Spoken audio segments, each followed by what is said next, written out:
Непременно ти можеш. И защо не учиш? Имаме само превод. А сега като идва вакансия, да не мислиш, че може да си губиш времето там с изрядане на разни картинки. Мамо, съм мисля, че картинка е чути артист. Добре. О, това вече е така. И колко ти преди се белицата, бе? Не разбирам за каквото са тези артисти. Виж толкова е красива работа. И красива като на снимка красива. Знам някой да стана по-красиво от ученето. Истинската красота на човека. Сънесните мисли дела. И браво. Учите ли? Много учим, Майка ми служи. Знае. Всяки сега новата година. Точно така. Чакай сега ти го... Не, чакай, това ще ми обещаеш, че... Обещавам, виж. Няма да се разсейваш така. Как да кажеш какво да донесе? Сега да видим какво да гости. Сега? Дали това ще ти или е нещо друго? Хубавите. Да не забравиш обещанието, а? Това става сега само да се напълня къса да искаш.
Трябва да прегънеш краката малко в коленете, да ги държиш едновременно прегънати, стабилни и вкусни.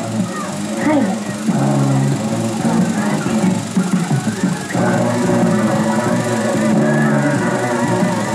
Аз се казвам Кати. Аз Датя. Катя, не слъждаш по-малко. Аз съм само все да бъде по-малко.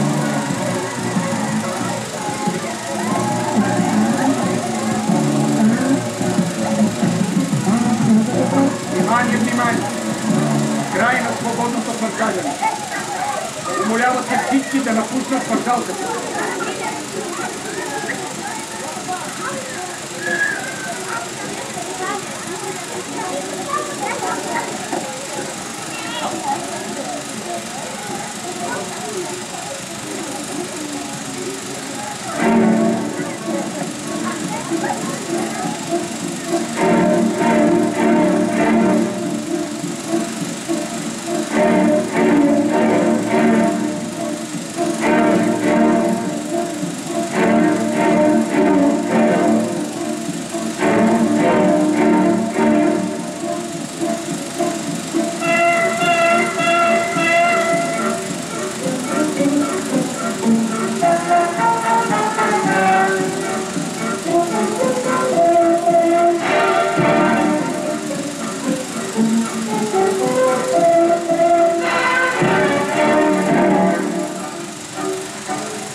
ама само от едно предадено. Ами да. Наистина ли не искаш да се научиш да танцуваш? Няма да мога, Катя. Ще можеш, хайде, ела. Не е толкова страшно.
Не, аз искам да танцувам така, както никой до сега. Но ти си още много малка. Ами, малка. Моят треньор смята, че съм вече закъсняла. Според него, най-важното за човека е да има цел. Голяма и красива цел.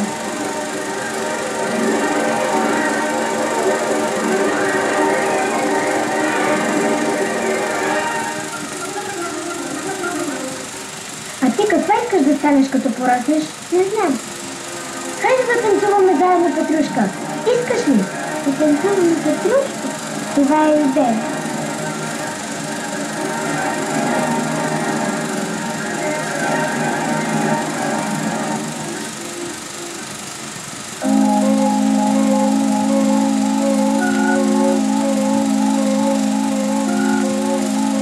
Хайде да танцуваме заедно, Петрушка. Искаш ли?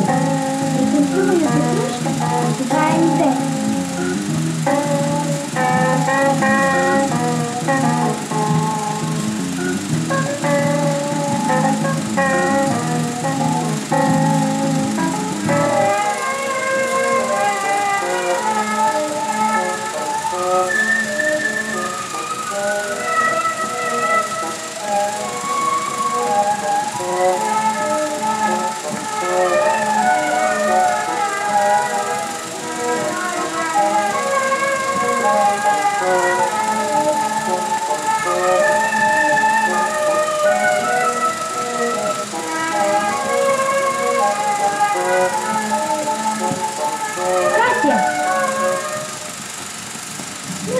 Да го направя. Ще стане. Само трябва да се наклониш повече към левия крак. Ето така.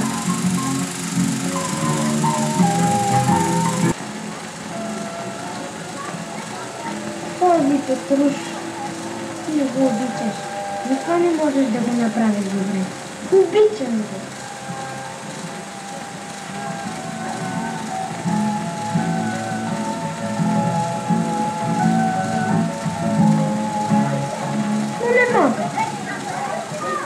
Ще го направиш. Хайде да опитаме двете заедно. Хайде.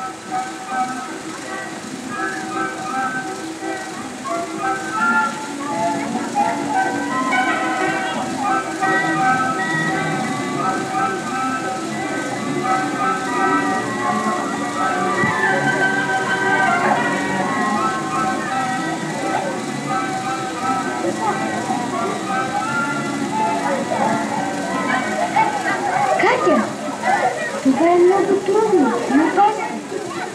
Трудно е, но трябва да го направя. Превръщането ще разкрие силата на Петрушка. И после възкресението му. Какво възкресение? На духът му, който остава вечно жив. Добре, да ще го направиш. А почакай просто да се върне треньора. Но аз искам да го изненадам. Не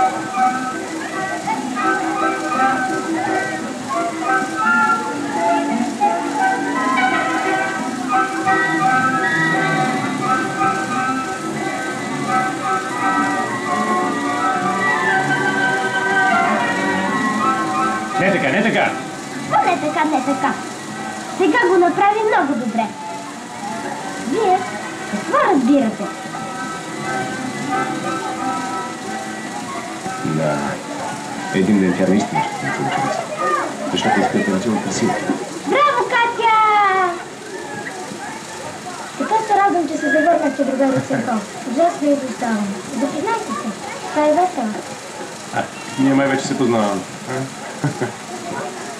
И тя ли от вашия клас? Аз съм петокласничка. Значи конкурентка. Не, Катя е моя учител. Тогава пазете се. Тя е много взискателна. Разбрахме. Какво? Тогава ще учим заедно.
Аз вече почвам да съжалявам, че ти купих тези кънки. Има време за всичко.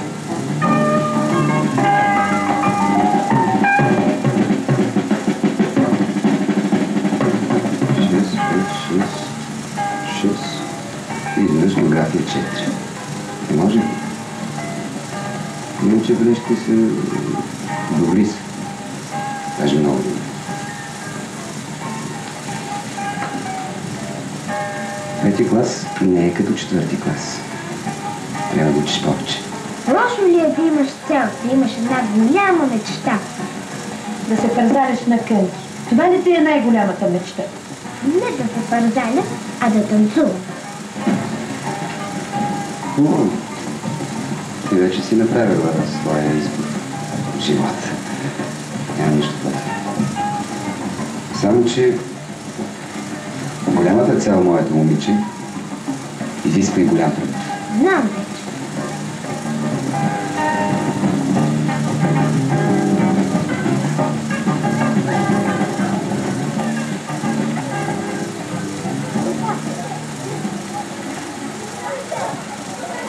Весело.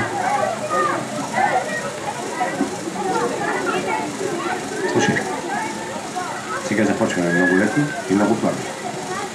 И не забравяй, че Петрушка е един много добър и... на който всички се подиграват. Чудесно. Започваме.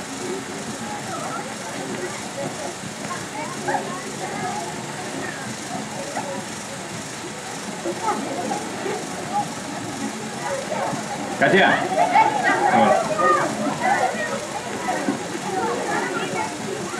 Слушай. Аз мисля, че превъртането още е излишно. Разбира се, ние ще продължим, но сега не такъв. Да. Хайде. Добре. Давай.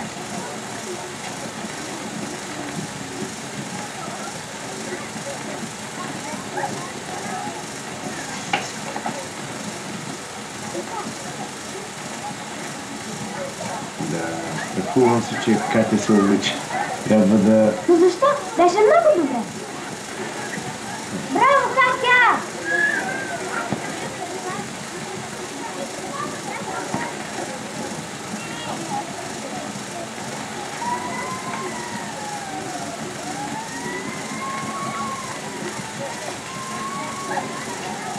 Чакай. Никой не слуша. Геройство. Внимателно. Когато се захващат за нещо, да не драгови. Да. Унищожен от собствената си теория.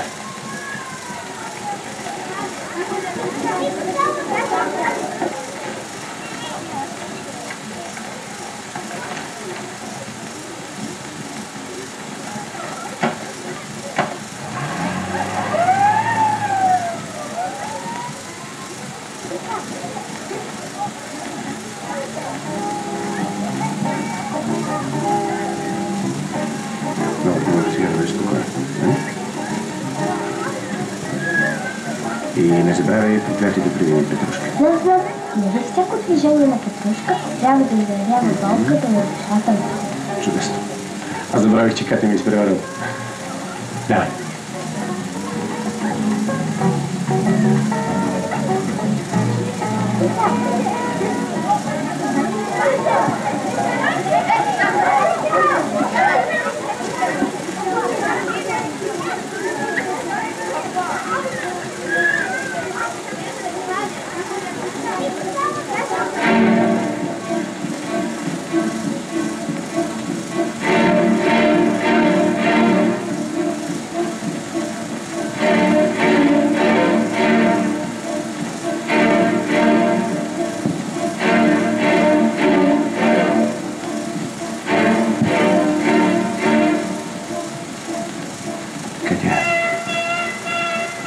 Трябва да бъдеш много щастлива. Виж, там на танцуване на Петрушка.